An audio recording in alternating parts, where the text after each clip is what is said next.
Assalamualaikum, Shalom, Om Swastiastu, Namo Buddhaya, Salam Kebajikan. Perkenalkan, saya atas nama Wahyuni Kristianti dengan NIM 220208501028 dari kelas 04 S1 PKK Angkatan 2022 dari Fakultas Teknik di Universitas Negeri Makassar.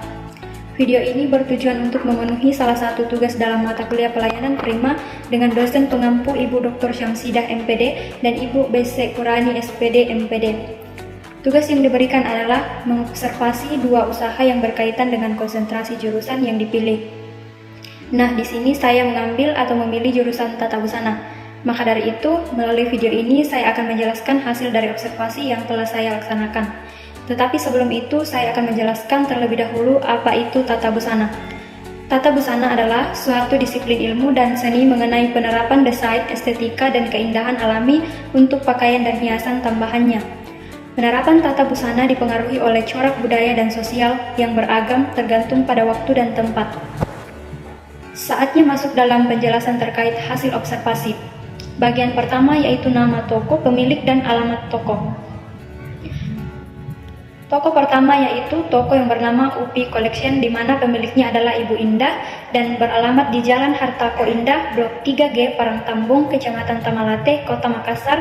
Dan yang kedua yaitu Toko Jaya Tailor di mana pemiliknya adalah Bapak Agus bersama istrinya Ibu Tia yang beralamat di Jalan Andi Tondro 2, nomor 10B, Pak Baeng-Baeng, Kecamatan Tamalate, Kota Makassar.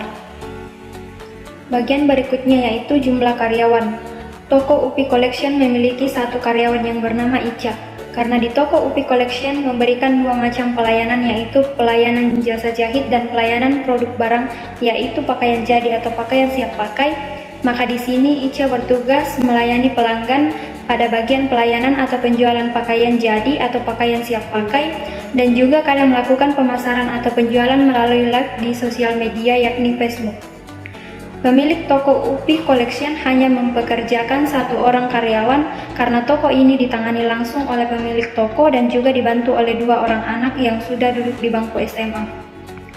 Toko yang kedua yaitu Toko Jaya Tailor yang memiliki dua karyawan yaitu atas nama Dika dan Titor. Dari namanya saja kita sudah tahu bahwa kedua karyawan ini adalah laki-laki. Pemilik usaha atau pemilik toko ini hanya lebih memilih karyawan laki-laki karena menurutnya laki-laki lebih cepat dalam bekerja dan menyelesaikan tugas. Kedua karyawan ini bertugas dalam pembuatan produk yaitu menjahit dan juga bertugas mengantarkan pesanan atau pakaian yang sudah dijahit apabila pelanggan meminta untuk diantarkan langsung ke rumah atau ke tempat tinggal si pelanggan. Berikutnya adalah kepemimpinan. Pada toko UPI Collection, gaya kepemimpinan yang diterapkan adalah kepemimpinan demokratis, yakni pemimpin yang sebelum membuat keputusan memperhitungkan masukan-masukan yang diterima dari orang yang dipimpinnya.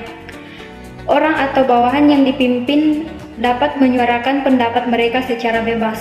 Dengan masukan yang diberikan, pemimpin dapat melihat masalah dari sisi yang berbeda sehingga dapat mengidentifikasi masalah dan menyelesaikan masalah yang sebenarnya. Selain itu, dengan mendengarkan masukan-masukan dari orang yang dipimpinnya, pemecahan masalah dirasa sebagai usaha bersama sehingga memperkuat kerjasama tim antara pemimpin dan orang-orang yang dipimpinnya atau karyawannya. Kemudian, pada Toko Jaya Tailor, kepemimpinan yang diterapkan yaitu kepemimpinan demokrasi seperti yang diterapkan pada toko UPI Collection, tetapi juga menerapkan kepemimpinan transaksional. Kepemimpinan transaksional yakni pemimpin yang akan memberi imbalan atau reward jika tim yang dipimpinnya atau karyawan berhasil mengerjakan pekerjaan dengan kualitas yang memuaskan dan sesuai dengan target dan arahan. Imbalan bisa berupa insentif tambahan, makanan atau uang untuk memotivasi tim yang dipimpinnya. Bagian berikutnya adalah komunikasi. Komunikasi yang diterapkan pada toko UPI Collection adalah komunikasi horizontal dan vertikal. Komunikasi horizontal merupakan arah komunikasi dalam bentuk mendatar di mana komunikasi dilakukan oleh dua orang atau lebih yang memiliki level yang sama, jabatan yang sama, kedudukan atau posisi yang sama. Komunikasi ini dapat berlangsung dengan cara tatap muka melalui media elektronik seperti telepon atau melalui pesan tertulis.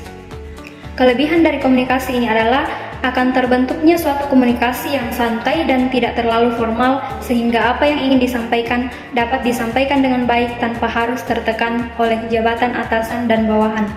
Nah, di toko UPI Collection ini, komunikasi horizontal diterapkan oleh kedua anak dari pemilik usaha yang dipekerjakan dan juga karyawan karena posisinya sama. Kemudian, komunikasi vertikal merupakan proses penyampaian informasi dari atasan kepada bawahan atau dari bawahan kepada atasan secara timbal balik. Fungsi komunikasi ke bawah digunakan pimpinan untuk melaksanakan kebijaksanaan, prosedur kerja, peraturan, instruksi mengenai pelaksanaan kerja bawahan, menyampaikan pengarahan doktrinasi, evaluasi, dan teguran. Kelebihan komunikasi secara vertikal ini yang pertama, memberikan pengertian mengenai laporan prestasi kerja, saran, usulan, opini, permohonan bantuan, dan keluhan. Yang kedua, memperoleh informasi dari bawahan mengenai kegiatan dan pelaksanaan pekerjaan bawahan dari tingkat yang lebih rendah. Yang ketiga, bawahan tentulah berharap agar ide, saran, pendapat, tanggapan, maupun kritikannya dapat diterima dengan lapang dada dan hati terbuka oleh pemimpin. Komunikasi vertikal pada toko ini diterapkan oleh sang pemilik usaha atau atasan dengan karyawan serta karyawan dengan pelanggan. Kemudian pada toko Jaya Taylor juga menerapkan komunikasi horizontal dan vertikal seperti yang diterapkan pada toko UPI Collection. Namun, yang membedakan pada toko Jaya Taylor, pelanggan yang baru pertama kali datang di toko berkomunikasi langsung dan ditangani langsung oleh pemilik toko atau atasan. Mengapa hal demikian diterapkan?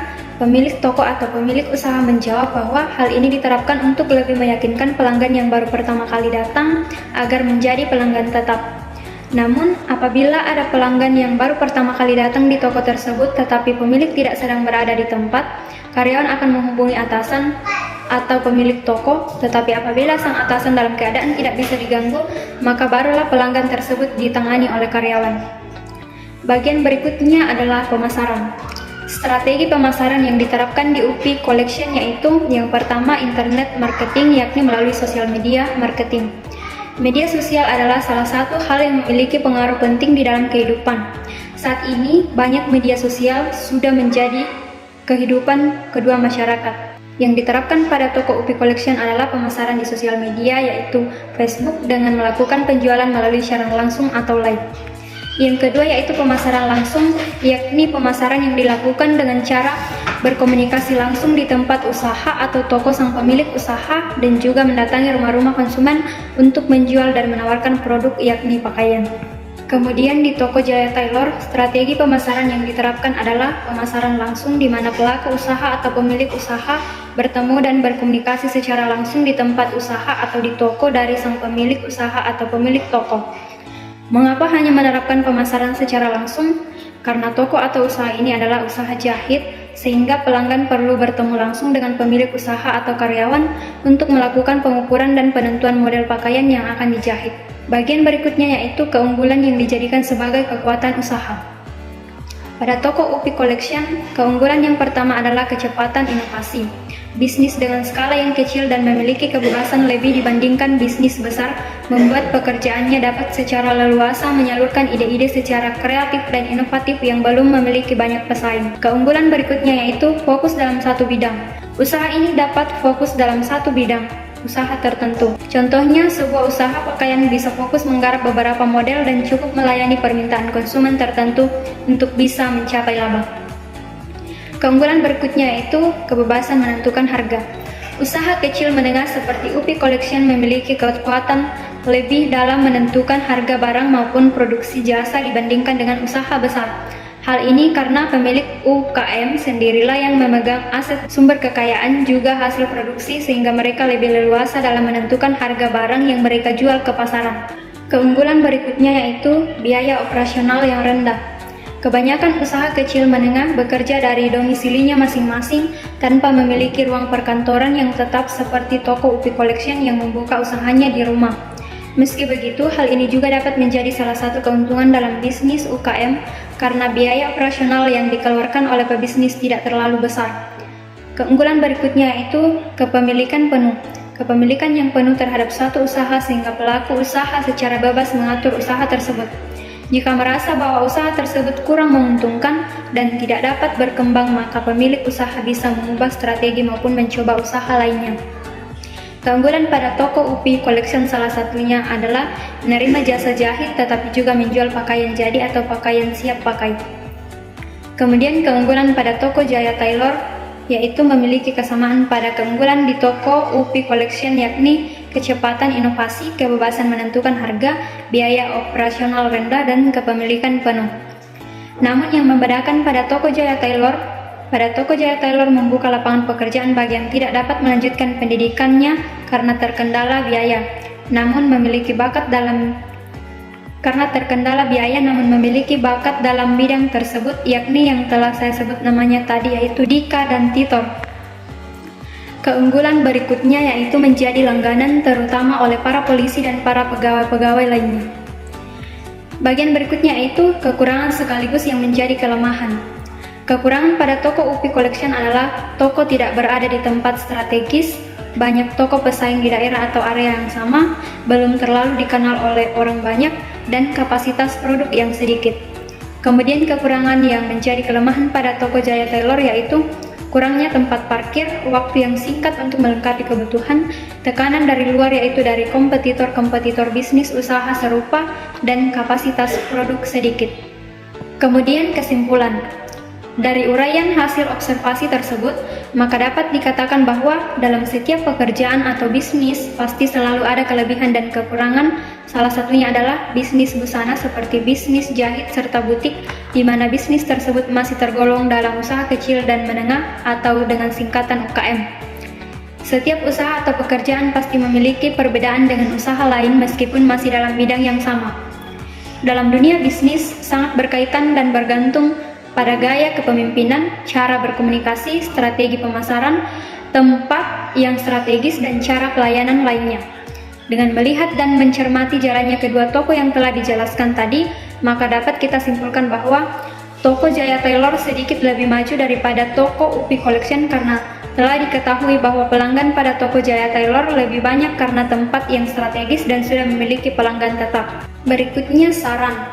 Demi kemajuan suatu usaha atau bisnis, baik apabila keunggulan yang dijadikan sebagai kekuatan semakin ditingkatkan dan kekurangan yang sekaligus menjadi kelemahan semakin diperbaiki. Cara lain adalah memotivasi dan mendorong diri untuk mampu bersaing, terutama dalam menghadapi perkembangan zaman yang semakin pesat, serta mampu mengikuti tren dan mampu mengikuti keinginan konsumen yang mudah berubah. Demikianlah uraian penjelasan terkait dengan hasil observasi pada toko atau usaha yang berkaitan dengan jurusan saya, yaitu tata busana. Semoga bermanfaat untuk kita yang mendengar dan menyimak. Sekian dan terima kasih. Assalamualaikum.